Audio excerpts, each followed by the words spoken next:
Hey friends, welcome back. In this video, we're going to introduce something called aggregate demand and aggregate supply analysis. All right, we've got a model that is going to explain certain things that we started out conjecturing in the last chapter. Okay, the last section was on the aggregate expenditure model, which explained business cycle fluctuations. And we said that with those business cycle fluctuations, you're going to see real GDP, the unemployment rate, and the price level change. We're going to try to explain how this happens and why this happens in our new model, the aggregate demand and aggregate supply model. All right. This is just going to explain short-run fluctuations in real GDP and the price level that we started talking about last time. Okay, so first of all, aggregate demand, you can think about aggregate demand as the sum of all demand in society. And remember, there's three big groups that do spending in our society. You've got households, you've got firms, and you've got the government. But also don't forget that when you're thinking about the total demand for American goods and the American economy, there are also people outside of our country that buy some of our stuff, right? So we got to think about net exports as well, all right? But anyway, big picture, aggregate demand represents the sum of all demand in our society.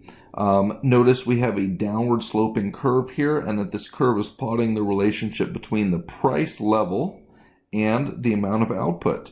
And this is downward sloping, which says, not surprisingly, that as the price goes down, more of everything will be demanded. Okay, so we'll go into a little bit more of that here in a minute, but it's pretty much as simple as that. Now, here you have the short-run aggregate supply curve added to the graph here. And the short-run aggregate supply curve shows the relationship between the amount of output that will be produced and the price level. And not surprisingly, it is upward sloping, right? The short-run aggregate supply curve represents the sum of all supply in the country. And we know that as the price level rises, that firms are more likely to supply goods. And so you have this upward sloping supply curve. We'll talk a lot more about that here in a little while. But what we have here is the intersection of the short-run aggregate supply and the aggregate demand curve. You may wonder why don't we have a long-run or a short-run aggregate demand curve when we have just a short-run aggregate supply curve. We'll talk about that later too. But the aggregate demand in the short run and the long run, not a meaningful distinction. At the intersection of the curves here, you have the level of output that is going to be produced, real GDP, $17 trillion worth, and you have a certain price level, 110, using something called the GDP deflator, which is just another measure of price level changes that sort of looks at the economy more broadly compared to our CPI, which looks at just the things the typical American household purchases. Anyway, so we have this intersection of the two curves here and an equilibrium. So we'll talk more about that in a minute. But let's get a little bit deeper into aggregate demand, okay? GDP, as you know, has four components: consumption, investment, government expenditures, and net exports. All of these, except for government purchases, respond to changes in the price level, which you'll recall is what we have here on the vertical axis here when we're looking at aggregate demand. So government expenditure does not respond to the price level, generally speaking, but all these others do, right? We know that higher prices lead to lower levels of consumption. Here's an explanation, but if you don't need one, it's not any more difficult than that. Higher prices, less consumption. Similarly, higher prices, lower investment, right? Firms are buying, new factories, machines, things like that. And when they have to pay higher prices for them, they're less likely to want to buy those things. Pretty straightforward. And same thing with net exports. Generally speaking, when prices are higher in the United States economy, it's harder for people in other countries to afford our stuff. So when prices go up, net exports goes down. And so again, we have higher prices lead to lower net exports, right? So This is why the slope of the aggregate demand curve is downward, because essentially as prices rise, people don't want to buy as much stuff, but as prices fall, people want to buy more stuff. Okay, so that's what the downward sloping demand curve is about, right? No surprise there. As the price level falls, more will be demanded. That's just basically the law of demand reincarnates. All right. Now we have this beautiful aggregate demand curve. We should distinguish between movements along the aggregate demand curve and movements of the entire aggregate demand curve. Look, there's one thing that causes movements along the curve here, and that would be changes in the price level. That's the only thing that causes a movement along the aggregate demand curve. But we know there are a lot of other things that affect consumers and households and governments in terms of how much they might want to demand. A movement along the curve is caused only by a change in price. A movement of the entire curve is caused by a change in anything other than the price that would affect buyers of goods and services. Right? So a movement along the curve is caused only when the price level changes, and a movement of the entire curve will be caused by a change in one of the components of real GDP, a change in consumption, change in investment, net exports, government expenditure. Any one of those changes will cause the whole curve to shift to the right and the left. And we know from our aggregate expenditure work the types of things that will change those variables, right?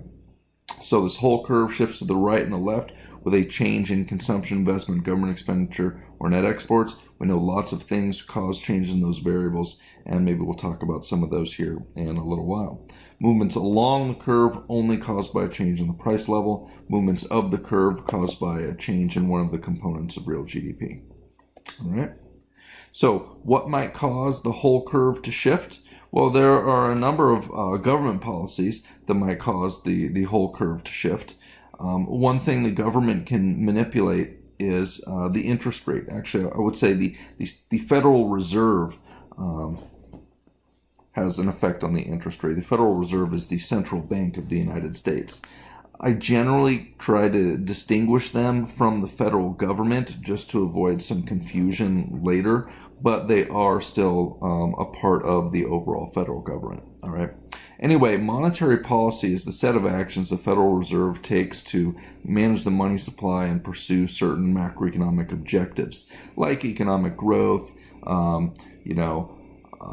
low unemployment, and price stability, that sort of thing. Those are the main things the Fed tries to achieve. Also, they want stability of financial markets and institutions, but we can talk about that later. Essentially, the Fed tries to achieve all these goals by manipulating the interest rate. If the Federal Reserve causes interest rates to rise, we know that that actually is bad for consumption, investment, and net exports. But here we have just on the slide detailed that, yeah, investment will fall. Sure. If interest rate rise, investment falls. That's one of the four categories of total spending, so it's going to cause a leftward shift in the aggregate demand curve. Anything that causes a decrease in one of the four components of GDP will cause a leftward shift. If something causes an increase in one of the four components of GDP, it'll be a rightward shift in the aggregate demand curve, right?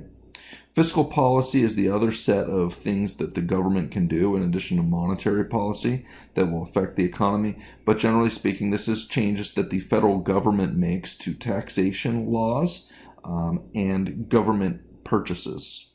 All right. And, if government purchases increase, well, G is a big part of total spending. And so if there's more government purchases, rightward shift in the demand curve. Now, the other thing the federal government can change with fiscal policy is taxes, right? When people have to pay more taxes, they have less money to spend on consumption, so there'll be a leftward shift. If taxes are cut, then people have more money to spend on everything, and there will be a rightward shift in the demand curve. Okay, so government policy can shift the aggregate demand curve to the left and the right. But so can changes in expectations that households and firms have. If people think the future looks brighter, households are more likely to spend their money because they're sure they're going to get more money in the future. Firms are more likely to increase investment spending today if they think the future looks bright because they want to invest today to reap those future rewards. Right? So expectations about the future can affect aggregate demand today. If things look brighter in the future, rightward shift. If things look worse in the future, leftward shift. Right. Here are some changes in net exports that could also cause a thing to shift to the left or to the right. We know a lot of different things can affect net exports from our last chapter. We know relative GDP growth, relative price levels, and the currency exchange rate will change net exports. If net exports falls, we get a leftward shift. If net exports rises, we get a rightward shift in aggregate demand. So pretty straightforward there.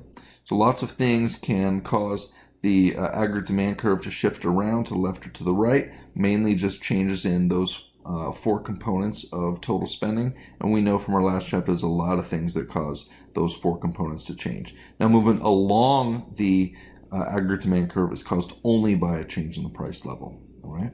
So now that we know some things about the aggregate demand curve, let's turn our attention to aggregate supply. Remember, aggregate supply, we're talking about the total supply in the economy of essentially all goods and services. Now, one thing we know about aggregate supply is that it's different in the long run and in the short run. Okay, in the long run, the amount that can be supplied is determined by things like how many workers do we have, how many machines and factories do we have, that kind of thing. The price level does not affect our ability to produce goods in the long run. The price level is basically just a coordinating mechanism for economic agents and helps bring supply and demand into equilibrium in the short run. But in the long run, the amount that we are able to supply is set by things like how many machines do we have, how many workers do we have, and that sort of thing. And that is not determined by the price level. All right. So what this means is that in the long run, the aggregate supply curve is vertical. All right. What this says is, it's listed up here, that real GDP is determined by these things that are not necessarily related to the price. Right. It's determined by the number of workers, level of technology, how much capital do we have, and that sort of thing. And so the long run aggregate supply curve is vertical at some quantity, which we have in dollar values here. This is the value of what can be produced, right?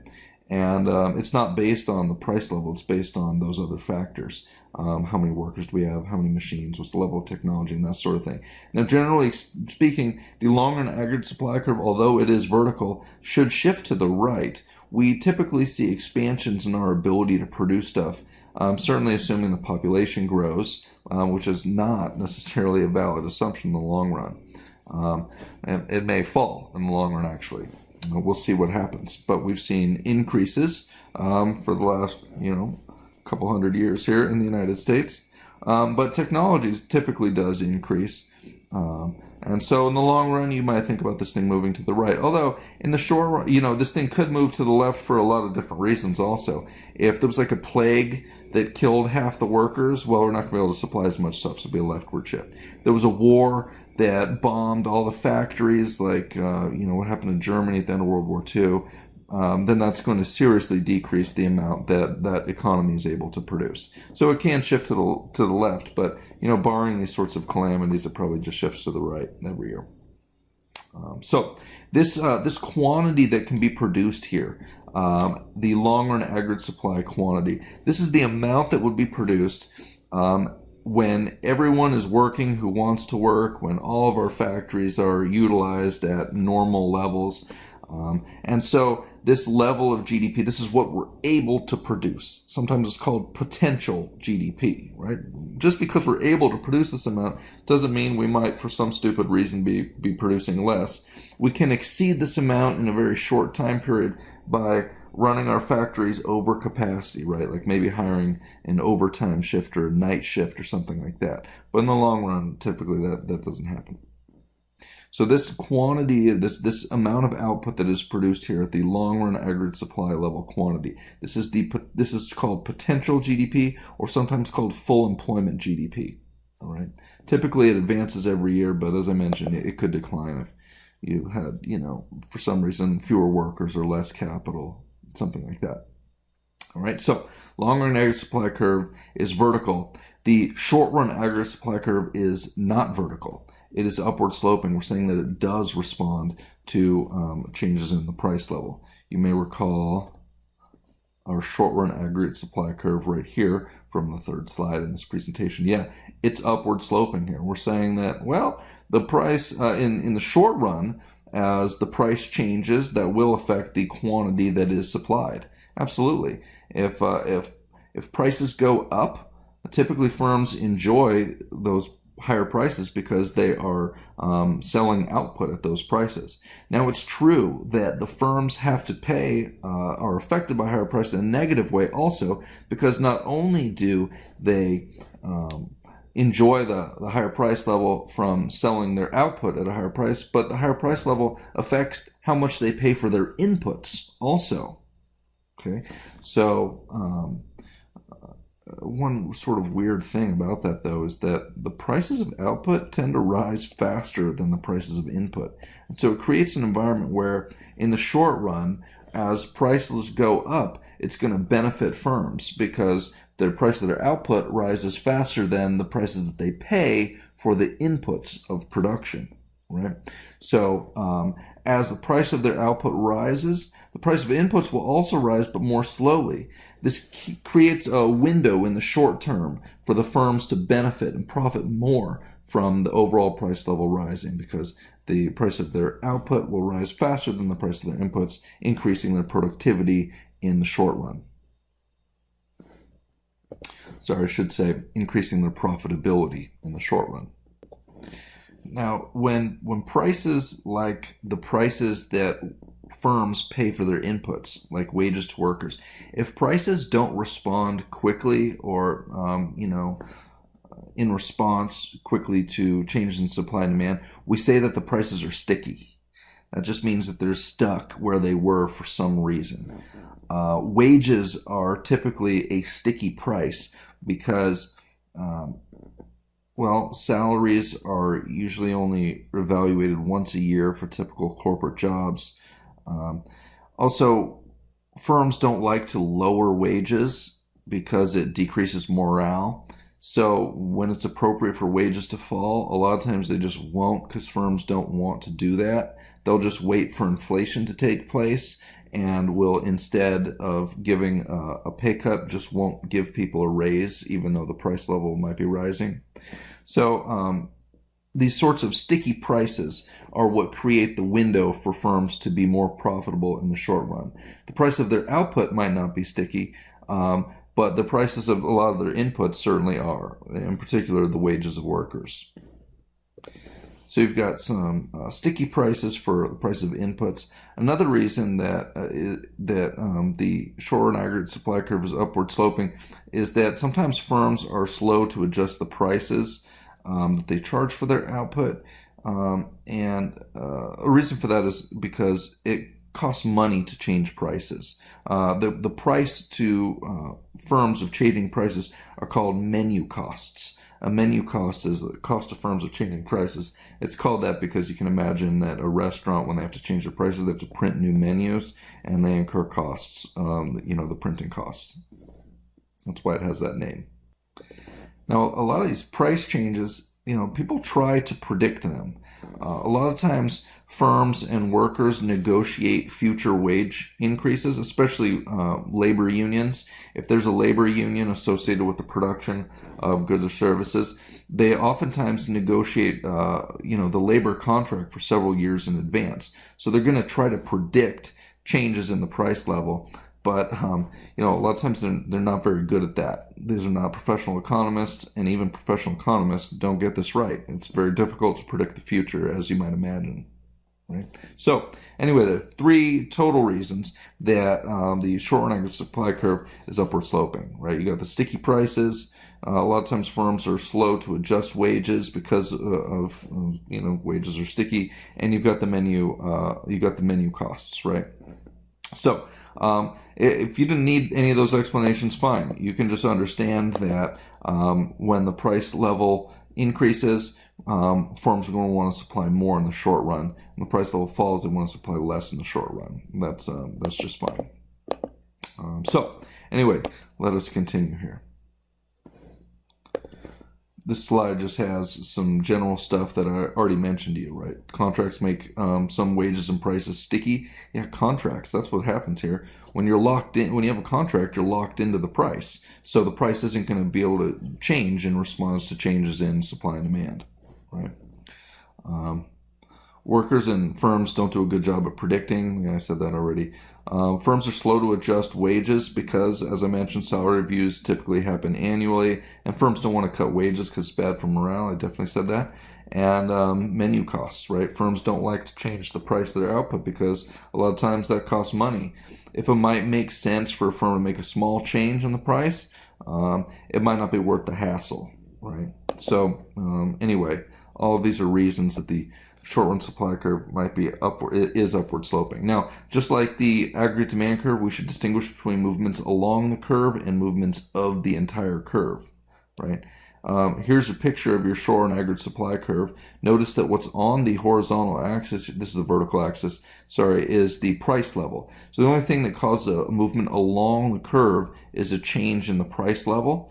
But a movement of anything else that affects aggregate supply that might be reasonable would cause a movement of the entire curve.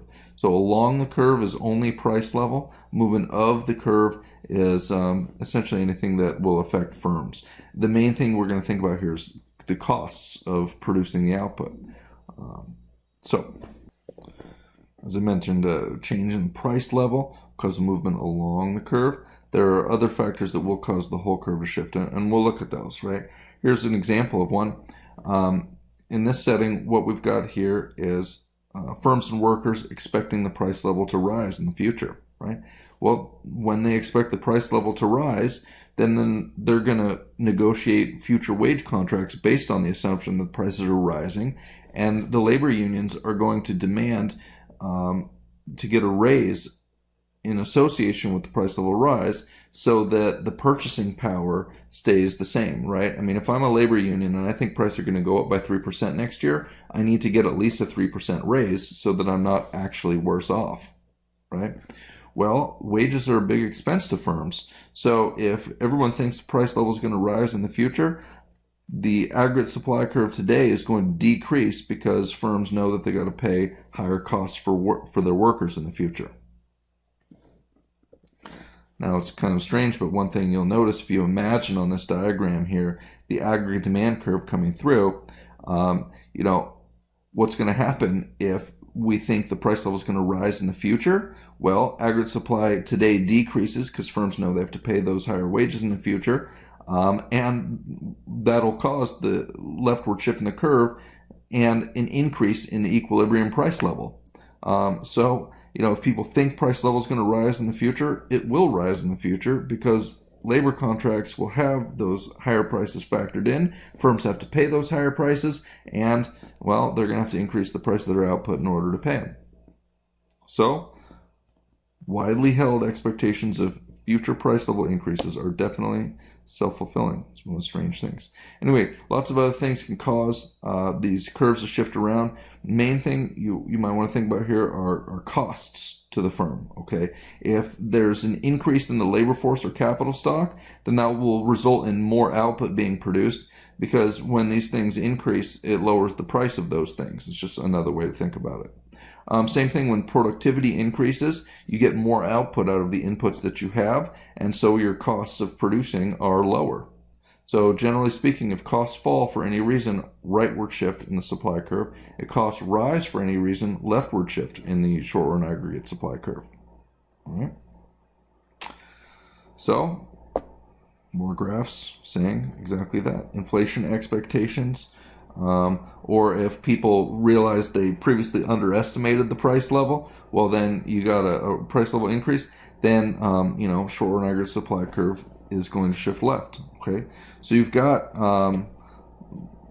various things that will shift the short-run aggregate supply curve left and right. Another one is a supply shock. Okay, supply shock is when there's some unexpected change that affects firms. It can come from a lot of things. The sort of most famous supply shock was the big increase in oil prices in the 70s. and it led to something called stagflation, which we'll talk about in a minute. And basically, when price of oil went up so dramatically, it hurt a lot of firms, right? And so the short and aggregate supply curve shifted to the left. We produced less stuff, and at a higher price. That's what stagflation is, when you have a recession and inflation at the same time. It's it's a bummer and a bad deal. Anyway, so lots of things can cause the supply curve to shift left and right. We will then have a look, finally, now that we know about the aggregate supply, both the long run, which is vertical, and the short run, which is an upward sloping curve, and we know about the aggregate demand curve, we're in a position to think about the long run macroeconomic equilibrium. All right, now we're ready to look at the macroeconomic equilibrium in the short and the long run. We're going to incorporate all three of our curves that we've developed here, long and short run aggregate supply, and of course, aggregate demand. And, here they are all together. So, long run aggregate supply, this is potential GDP. This is full employment GDP, right? Here you have short run aggregate supply, upward sloping, aggregate demand, downward sloping, and this is macroeconomic equilibrium, where in the short run, you are producing the appropriate long run quantity, all right? There's some price level that coordinates this. All right, so here that price level is 110 on the GDP deflator, and the amount of output is 17 trillion using the numbers that we have here. All right, so let's have a look at how things might change, right? So what happens here? Well, here we are in equilibrium, but things change. Aggregate demand might shift right or left, aggregate supply might shift right or left, and the economy will experience business cycle fluctuations as a result, and you'll see the price level change. We know unemployment changes basically as a result of output changes, so we'll get to see and think about all of our important macroeconomic variables here moving around. All right, so here we are in equilibrium. Imagine that aggregate demand declines for some reason, right? This can happen for a lot of reasons. We'll say in this case, interest rates rise. Okay, so that's going to make investment fall. Investment's a part of aggregate demand, so there'll be a leftward shift, right? But loads of things could cause a picture just like this with a leftward shift. You could have, net exports declining for some reason. Maybe the currency is increasing in strength. That will cause a decrease in net exports. Or you got relative economic growth, or relative prices being different between two countries are changing. Net exports declines, leftward shift. Consumption declines, leftward shift. Government expenditures declines, leftward shift, right? Lots of things could cause this. Now, see what happens here. Leftward shift, first of all, notice that we end up producing less stuff here. Aggregate demand shifts to the left, so in the short run, you're here at only 16.8. So now we have a recession, basically, because we're producing less stuff. And, of course, that means we won't need as many workers, and so you'd expect to see unemployment rise. Now, also notice that the price level falls here, okay? So price level might fall in the short run, but what ends up happening as a result of the price level falling is that workers end up being more accepting of maybe lower wages, and firms end up paying lower costs for all their other inputs, and lower costs make the short run aggregate supply curve shift to the right. So that's what's going to happen here. In the short run, you're going to see we have this leftward shift in aggregate demand resulting in a new equilibrium, a recession, and falling prices. But those falling prices will result in firms having to pay lower costs, shifting the short run aggregate supply curve to the right in response, and bring us ultimately back out here to a new equilibrium. And here you have all this happening, right? So there's a lot going on this graph. Remember that we start here at point A, and then there's a leftward shift in demand, aggregate demand, due to change in investment, and that lowers the price. And then you get essentially the short run aggregate supply curve shifting to the right as firms and workers adjust to the price level being lower. It's going to benefit the firms, and so short run aggregate supply increases, and we get out here to point C. All right, so price falls at first and then falls a little more, but we are back here to potential GDP. Everyone who has a job wants a job. All is good. The only difference is that the price is lower. All right. So let's look at it from the other side. Maybe we start here in equilibrium at point A, but you get an increase in demand, aggregate demand for some reason. Could be investment increases, could be everyone becomes more optimistic about the future, could be consumption increases, government expenditure increases, loads of different things cause an increase in aggregate demand, right? And so what happens? Well, we go from here at point A out to here at point B. Notice that we are producing beyond our potential GDP here. This is only a temporary thing. Maybe we hire some extra workers for a night shift or something like that. But in the end, what happens here is we get an expansion, right? Aggregate demand increases. There's an increase in total spending. So you get the expansion that we predicted from last chapter. Notice the price level may rise here. But think about what happens. The price level goes up. Firms are going to have to pay higher costs. And that's going to result in the end in a leftward shift in aggregate supply, bringing us into a new equilibrium right about here at the long run aggregate supply quantity, the potential GDP quantity, 17 trillion, but with higher prices. Here's a picture of exactly that, right? There's a lot going on in this graph. Let's try to keep track of it. All right, we start here at point A. We have an increase in aggregate demand for some reason, expectations about the future. Future looks bright. Okay, so aggregate demand increases. We end up here at point B. We have an economic expansion. We're producing more stuff. Prices have gone up as a result of these higher prices. Everyone's going to get used to that. It shifts the aggregate supply to the left because firms and workers have to pay higher costs. And so we get back to a new equilibrium here, back at the old potential GDP of 17 trillion, but with higher prices. All right? So this is how it can happen. Okay, so we just looked at shifts in the aggregate demand curve, one to the right, one to the left, but we know aggregate supply can shift also, right? What if we have a supply shock where, the price of oil increases dramatically, the price of some other input increases unexpectedly? Well, then that's bad for the firms. You get a leftward shift in aggregate supply, right? And what happens when aggregate supply curve shifts left is you have an increase in the price, and you have a recession, right, where we end up producing less stuff. This is stagflation, combination of inflation and recession, typically just caused when the short-run aggregate supply curve can shift to the left, and a supply shock is the main reason that might happen, right? So what happens now? Well, let's see here. You've got aggregate supply curve shifting left, and in the short run, you've got this recession and increase in prices, right? You've got the stagflation. Now, in the long run, there are kind of two possibilities.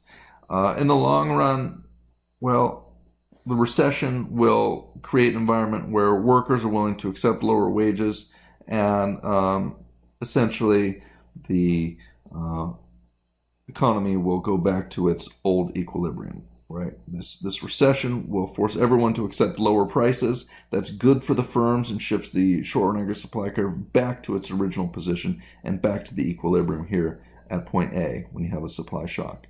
Now, this is something that happens kind of automatically if we're just sort of passive. Time will go by. Workers will eventually accept lower prices. The price level will fall, and we'll get back here to point A. We might not want to wait for all that time to go by. We could instead just try to increase aggregate demand by stimulating the economy some way and get back to a new equilibrium, back to potential GDP, although it would probably be with a higher price level if you have aggregate demand increasing. So it might be worth it though, right? Who cares? Inflation's not that big of a deal. If we can end a recession faster, it might be worth it to tolerate that inflation, right? So that's essentially the aggregate demand and aggregate supply analysis. We can explain changes in the price level as movements, by moving these curves around. So I hope it makes some sense to you. If you have any questions, please do shoot me an email. Thanks for watching, friends, and I'll see you in the worksheet video.